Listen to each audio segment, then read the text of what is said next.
Good morning everyone. आज हम पढ़ेंगे क्लास 7 सप्लीमेंट्री रीडर बुक में मोरल एजुकेशन पार्ट फर्स्ट का चैप्टर 2 सेल्फ स्टडी को पॉइंट टू पॉइंट एक्सप्लेन करेंगे। सेल्फ स्टडी मीन्स स्वाध्याय। सत्यम वद अर्थात सत्य बोलो। धर्मचर अर्थात मानव उपयोगी सदाचरण युक्त कर्तव्य पथ पर ही चलते रहो। स्वाध्यायम प्रमद, स्वाध्याय में कभी आलस्य मत करो। उपयुक्त उपदेश जीवन में आगे बढ़ने उन्नति करने के लिए अति आवश्यक मंत्र है जो जीवन का एक अंग है। सामान्य रूप से स्वाध्याय का आशय धर्म ग्रंथों का सतत और गहन अध्ययन करना होता है। प्राचीन काल में व्यक्तित्व निर्माण के लिए धर्म ग्रंथों का अध्ययन महत्वपूर्ण था। आज ज्ञान के असीम क्षेत्र हैं, अतः धर्म ग्रंथों के नियमानुसार अध्ययन मात्र से ही हमारा काम नहीं चलता है। आज स्वाध्याय का आशय विस्तृत अर्थ में लिया जाने लगा है। आज किसी भी विषय का अनुशीलन, अध्ययन, चिंतन, मनन आदि स्वाध्याय में आता है। स्वाध्याय द्वारा विविध विषयों का ज्ञानार्जन करके ही व्यक्ति का भावी जीवन के लिए तैयार हो पाता है। स्वाध्याय व्यक्ति को व्यर्थ विचलन, भटकाव से भी बचाता है। इससे जीवन की दिशा को निर्धारण में बहुत सहायता मिलती है। अच्छी उपयोगी ज्ञानवर्धक पुस्तकें पढ़ने से जीवन को सही दिशा मिलती है। जिस प्रकार सुपाच्य और सात्विक भोजन से शरीर स्वस्थ रहता है, उसी प्रकार सत साहित्य के पठन पाठन से मन और मस्तिष्क स्वस्थ रहता है। स्वाध्याय मन भोजन है, इससे हमें आत्मीय बल प्राप्त होता है। अच्छा साहित्य पढ़ने से मन मस्तिष्क स्वस्थ और शांत रहते हैं। बुद्धि का विकास होता है, सद्भावनाएं विकसित होती हैं। स्वाध्याय जीवन का महत्वपूर्ण अंग है। पुस्तकें, पत्र पत्रिकाएं, समाचार पत्र ज्ञानार्जन के महत्वपूर्ण साधन हैं। इनके पढ़ने से समय का सदुपयोग भी होता है। यहाँ पर कुछ प्रेरक प्रसंग भी दिए गए हैं। तो उस प्रेरक प्रसंग में सबसे पहला भारतीयों के ज्ञान के प्रति आदर, स्वाध्याय की लालसा और धर्म ग्रंथों के सम्मान की भावनाएं प्रारंभ से ही रही है। सम्राट हर्ष का काल था। सुदूर देशों में सुमात्रा, जावा, लंका, चीन आदि से लोग यहाँ अपनी ज्ञान पिपासा शांत करने आया करते थे। भारत उस काल में ज्ञान के लिए विख्यात था। तक्षशिला और नालंदा जैसे विश्वविद्यालय यहाँ विद्यमान थे। हर्ष के काल में चीनी यात्री हेनसांग भारत आया। वह यहाँ लगभग 14 वर्ष रहा। उसने यहाँ के ग्रंथों का गहन अध्ययन किया। भारत की संस्कृति, वैभव और पांडित्य का भी अवलोकन किया।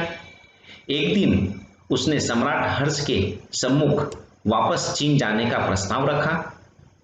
उसने हर्ष से कतिपय अमूल्य ग्रंथ अपने साथ अपने देश चीन ले जाने की इच्छा प्रकट की। सम्राट हर्ष ने हेनसांग के साथ 20 सैनिक भी भेजे ताकि वे उसे सीमा तक सुरक्षित पहुंचा दें। तब हेनसांग नाव से दरिया पार कर रहा था। अचानक तूफान उठता हुआ दिखाई दिया। नाविक चिंतित हो उठा और बोला, नौका का भार हल्का होना चाहिए, नहीं तो इसके डूब जाने की आशंका है। इतना सुनना था कि उन 20 सैनिकों ने बिना किसी के कहे ही जल में छलांग लगा दी। नौका का भार हल्का हो गया। उन भारतीयों का अपने अमूल्य ग्रंथों के लिए स्वयं का बलिदान कर देना केवल हेनसांग के लिए ही नहीं वरन समग्र संसार के लोगों के लिए एक विलक्षण और अद्वितीय उदाहरण था।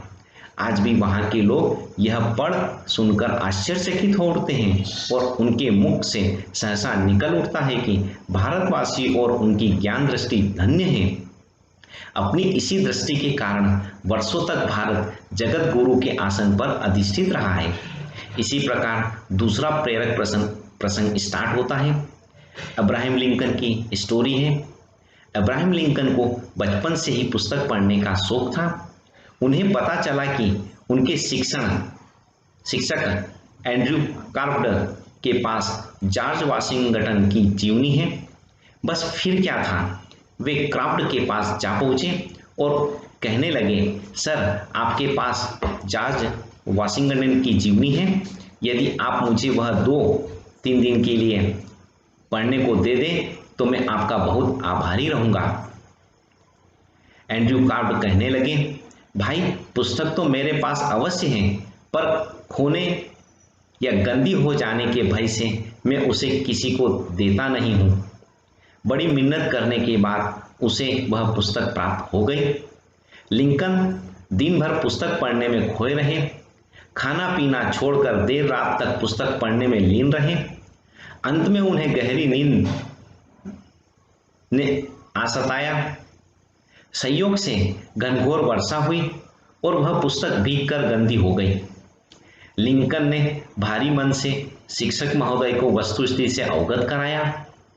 क्राफ्ट यह सुनकर बहुत नाराज हुए और बोले, यह मेरी प्रिय और मूल्यवान पुस्तक थी, तुम्हारी लापरवाही से यह पुस्तक खराब हो गई है, अतः तुम्हें इसका मूल्य अवश्य चुकाना होगा। लिंकन ने कहा, मेरे पास पैसे नहीं हैं, अगर आप इसके बदले काम करा लें तो मुझे संतोष होगा। क्राफ्ट प्रसन्न हुए और उन्होंने लिंकन को काम बता दिया। 3 दिन तक लिंकन गुरु के खेतों में घास काटते रहे। जब पुस्तक का मूल्य चुक गया तो क्राफ्ट ने यह पुस्तक लिंकन को ही लौटा दी। यह पुस्तक लिंकन के परिश्रम का मूल्य था। बड़े होने पर लिंकन अपनी ईमानदारी, परिश्रमशीलता और अध्ययनशीलता के मार्ग पर चलकर ही अमेरिका के भाग्य विधाता बने। यह सब उनकी सत्यवादिता और स्वाध्याय का ही परिणाम था। सच है, पुस्तकों का जीवन में बड़ा महत्व होता है। अब यहाँ पर तीसरा प्रसंग स्टार्ट होता है। एक बार बुखारा के सुल्तान नूही इब्ज मंसूर रोगग्रस्त हो गए। दूर दूर के हकीम वैद्य बुलाए गए, पर सुल्तान को कोई लाभ न हुआ। एक दिन एक व्यक्ति राजमहल में आया और वह एक नवयुवक हकीम के चमत्कारों की कहानी सुनाने लगा। सुल्तान ने सैनिक भेजकर नौजवान हकीम को बुलाया। राजमहल में हकीम का खूब आदर सत्कार हुआ। बस फिर क्या था, वह हकीम जी नूही इब्ज मंसूर के इलाज में लग गए। उसकी लगन, सेवा और उपचार के कारण सुल्तान कुछ ही दिनों में भले चंगे हो गए। सुल्तान ने उसे पुरस्कार देने का निश्चय कर लिया। उसने उससे पूछा, नौजवान हकीम, तुमने मुझे मौत के मुंह से बचाया है, मैं बहुत खुश हूं। तुम जो चाहो, जितना चाहो मांग लो, तुम्हें मुंह मांगा इनाम मिलेगा।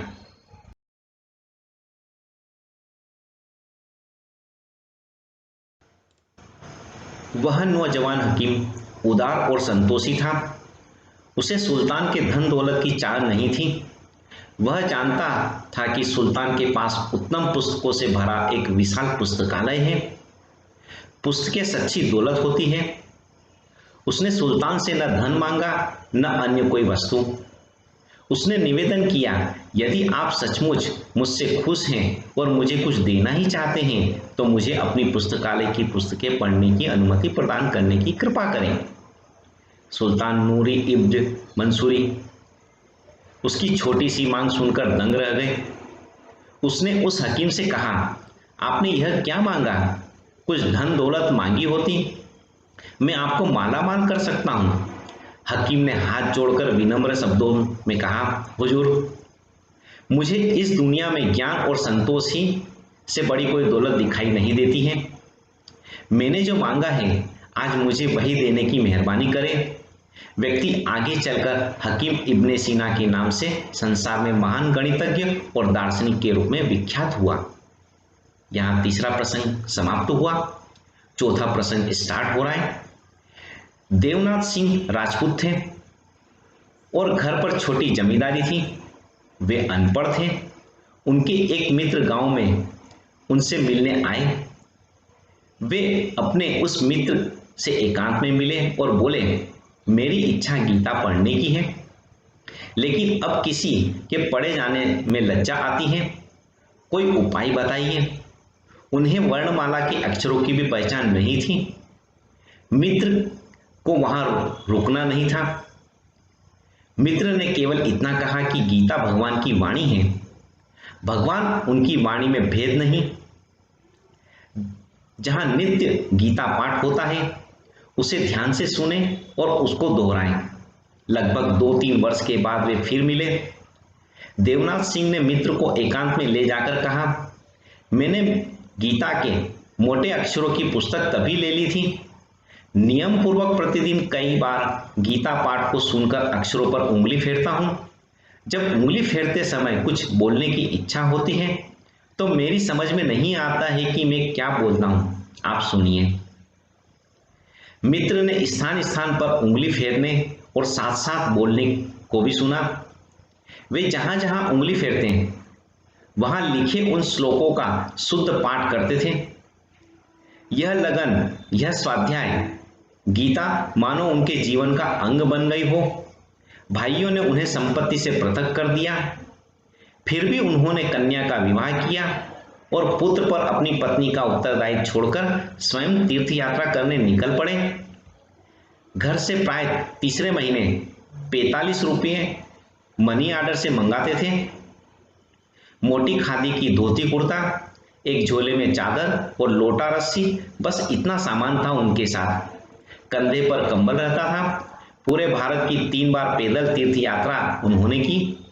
अंतिम यात्रा में एक मंदिर में गीता के श्लोकों पर उंगली फेरते और श्लोक बोलते हुए उनका देहावसान हुआ। यहाँ पर आपका चौथा प्रसंग भी समाप्त हुआ। ये चैप्टर भी आपका पूरा कंप्लीट हुआ। आई होप यह चैप्टर आपको पूरा समझ में आया होगा। Okay, thank you.